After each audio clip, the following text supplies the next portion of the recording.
Ya pemirsa, menanti janji objektif putusan pra-peradilan Peggy Setiawan yang tinggal menunggu jam saja. Besok Senin rencananya Hakim Tunggal Eman Sulaiman ini akan memberikan putusannya dan menentukan nasib dari Peggy Setiawan. Kita akan membahasnya malam hari ini bersama dengan para narasumber yang sudah hadir bersama saya di studio dan juga bergabung melalui Zoom. Di studio sudah hadir Irjen Pol Purnawirawan Benny Mamoto, Kepala Harian Kompolnas. Pak Benny, selamat malam. Selamat malam. Sehat ya Pak? Sehat. Dan juga hadir pula Pak Fredrik Yunadi, praktisi hukum kita. Pak Fredrik, segar sekali malam ini.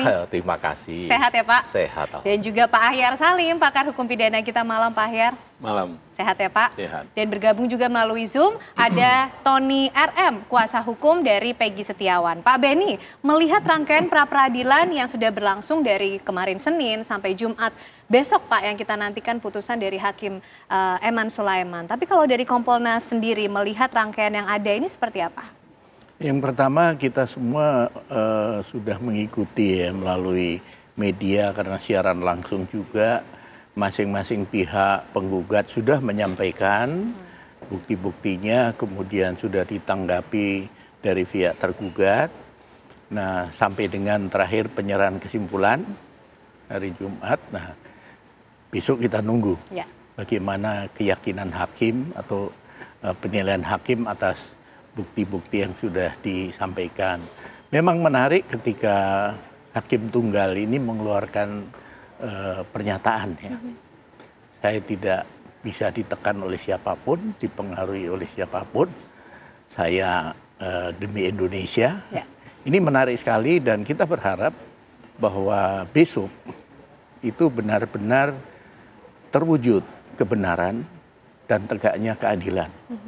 Karena publik semua berharap dalam hal kasus-kasus yang sudah viral, terbentuk satu opini, bagi seorang hakim sangat berat. Karena opini kan bisa terbentuk berdasarkan fakta yang benar atau berdasarkan analisis yang faktanya nggak jelas. Tapi opini sudah terbentuk. Sekarang era post-truth. Sehingga memang berat kami lihat tugas hakim ini. Tapi marilah kita tunggu hasilnya besok. Mudah-mudahan apa yang disampaikan pernyataan itu sesuai dengan kenyataannya dan semua pihak nanti bisa menerima dan bisa mendapatkan keadilan itu. Oke, kita tunggu besok. Pak Ahyar, tapi kalau dari sisi hukum pidana sendiri, dari rangkaian perjalanan pra-peradilan yang sudah berlangsung, ini semuanya sudah diberikan porsi yang adil sehingga benar-benar ini tinggal kita nantikan betul nih objektivitas dari Hakim Eman Sulaiman ini? Saya lihat sudah. Jadi semua kesempatan sudah diberikan dalam tahapan jawab-menjawab dan masalah tahapan pembuktian. Tinggal ada pihak yang menggunakan kesempatan itu dengan seluruh alat bukti yang ada. Dalam hal ini pemohon yang saya perhatikan, saya amati, sedangkan termohon tidak menggunakan seluruhnya. Ya, dia hanya mengajukan seorang ahli. Saya tidak melihat, mungkin saja ada, mungkin saya tidak pas lagi nggak menonton, itu tidak ada saksi. Sementara pihak pemohon mengajukan saksi. Jadi ini nggak salah hakim. Hakim sudah memberikan kesempatan yang sama, mau dipakai atau tidak. Jadi itu kembali kepada masing-masing. Nah, ini kan kesempatan yang terakhir sidang kemarin sudah kesimpulan. Ya. Kesimpulanlah ini yang menurut saya akan sangat signifikan untuk menentukan arah putusan itu besok kemana. Karena kesimpulan ini adalah mereka mengolah para pihak ini. Dari dalil-dalil yang ada, dari bukti-bukti yang ada. Nah, apakah pertanyaan saya, itu hakim kemarin itu meminta list daftar alat bukti. Sejauh mana list daftar alat bukti itu digunakan oleh para pihak ini untuk mengatakan dalilnya dia terbukti dengan bukti yang mana? Untuk apa? Katakanlah P, pemohon biasanya ditandangkan P1 itu apa buktinya? Kalau termohon menggunakan T, apa? Dengan ini apa yang hendak mereka bantah, dalil yang mana? Nah, ini adalah di dalam kesimpulan, biasanya begitu. Nah, tinggal saya nggak tahu juga dalam kesimpulan para pihak ini gimana. Kalau dia bisa mengolah itu dari dalil, ini kan dalil-dalil aja dulu di dalam jawab-menjawab itu, banyakkan dalil memang ada bukti P segala macam disebutkan, tapi nanti tentu mereka saksi-saksi memberikan keterangan, ahli memberikan keterangan, mereka kuat yang mana, nanti mereka analisa mana yang memperkuat dalil, mana yang tidak. Apakah permohonan harus dikabulkan atau pihak termohon mengatakan berdasarkan fakta dan alat bukti yang terungkap dalam persidangan, termohon harus ditolak. Pasti dua sisi itu pastilah akan selalu ada dalam para pihak itu yang berperkara. Oke, baik. Pak Fredrik, kalau sebagai praktisi hukum sendiri melihat ini masing-masing pihak sudah memaksimalkan kesempatan yang diberikan belum sih dari hakim?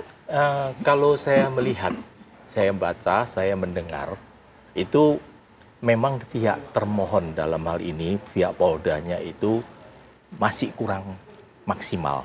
Tapi mungkin via pertimbangan Polda sudah cukup. Dari analisa yang saya lihat, apa yang diajukan oleh pemohon itu sangat minim sekali. Dan boleh dikatakan tidak memenuhi unsur. Nah, contohnya, saksi yang diajukan itu adalah saksi yang mengaku di depan sidang bahwa dia ingat suatu peristiwa yang terjadi 8 tahun yang lalu. Di mana manusia itu hanya 3 memori. Short memory, long memory, nama hipertemesia. Hipertemesia itu adalah orang super cerdas, super beringatnya. Tiada seorang pun di dunia ini yang bisa mengingat 8 tahun, 10 tahun yang lalu, dia sedang ngapain. Yang suatu hal yang kecil loh, misalkan saya sedang minum kopi pada tanggal 17 Agustus tahun 2016. Tidak mungkin orang ingat. Karena kecuali hipertemesia, orang itu akan ingat segalanya dengan jelas. Sehingga keterangan yang disajikan oleh para saksi yang diajukan, seyugiganya, saya tidak tahu ya, apakah Polda sudah melakukan pemeriksaan dengan mendatangkan psikolog untuk diperiksa apakah mungkin dia itu memberikan kesaksian yang benar atau saksi yang telah disusun.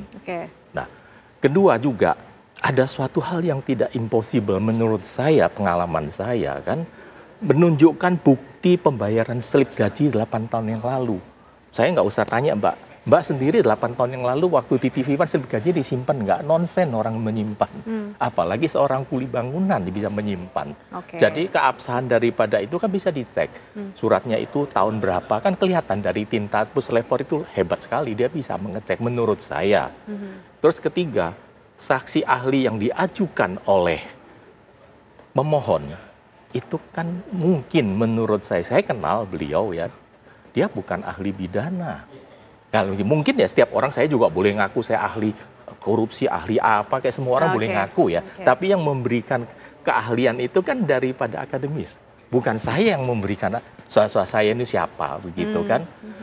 Kedua juga saya lihat waktu dalam sidang itu pemohon itu menyerang saksi ahli, itu sangat tidak etis. Itu kan bahkan kalau saksi ahli dia bisa jadikan perkara pidana itu, menyerang namanya harkat martabatnya di depan sidang. Dan mereka dalam hal ini, mohon maaf ya, kemungkinan mereka itu lalai dan lupa. Dalam sidang pemeriksaan saksi ahli, dalam hal ini ahli itu hanya menjawab pada majelis hakim. Dia itu tidak mengadakan dialog. Pemohon atau penggugat atau tersangka atau jaksa boleh mengajukan pertanyaan 1001 macam pada ahli. Tapi ahli harus menjawabnya kepada majelis hakim atau hakim. Nah, dalam hal ini juga perlu diingatkan, pra-peradilan itu adalah mengikuti hukum acara perdata, bukan pidana. Kan? Dalam hal ini ya, yang jelas, pemohon itu kan adalah actori incumbet probadio. Dia itu harus bisa membuktikan bahwa orang ini adalah bukan namanya Peggy Peron. Bukan dalam hal ini termohon yang membuktikan. Karena ini berlaku sesuai dengan 1863 KUH Perdata. Pemohon yang harus wajib membuktikan. Nah, dalam hal-hal demikian, saya melihat ya, mudah-mudahan nggak keliru. Kan? Memang zaman sekarang kan, hakim itu banyak sekali terpengaruh oleh opini. Alasannya nanti di rumah diejek sama anaknya, cucunya. Apalagi papi publik juga begini. melihat nih ya, Pak Fredrik. Publik dalam hal ini kan melihat dari kacamata sebagai orang awam ya. Apalagi ini ada tendensi ingin, maaf ya, menurut saya ya, ingin menjatuhkan Polri, institusi dalam hal ini. Seolah-olah Polri itu tidak benar lah dan sebagainya. Kita jangan semata-mata kita itu kasihan sama saudara Peggy. Saya nggak kenal saudara Peggy kan. Tapi kita ingat dong, si Vina dan Eki itu matinya sangat menderita loh. Nggak kasihan sama mereka. Kalau semua ini lolos. Soal dia lolos atau tidak, biar nanti hakim yang memutuskan. Kita jangan terlalu prejudice kan. Oh, negatif thinking, wah dia nggak bener ini, nggak bener. Saya rasa itu sangat berkelebihan. Kalau saya lebih baik membawalah sidang lah, supaya menentukan.